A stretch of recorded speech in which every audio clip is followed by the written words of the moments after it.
puede ser como este y como aquel. Llevo con tristeza en mi espalda tu desdicha. Creo que debemos por las buenas terminar. Si te hago tanto mal, mejor déjame tranquilo antes que se rompa el hilo que quedó sosteniendo lo poco que se salvó de nuestro amor. Si te hago tanto mal, porque le das tantas vueltas y te evitas ridiculizarme más, para que esto se termine en santa paz. O me voy o te vas.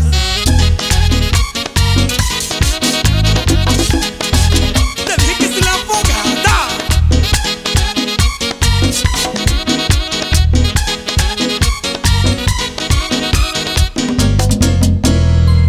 Yo te debo tanto, tanto amor que ahora te regalo mi resignación.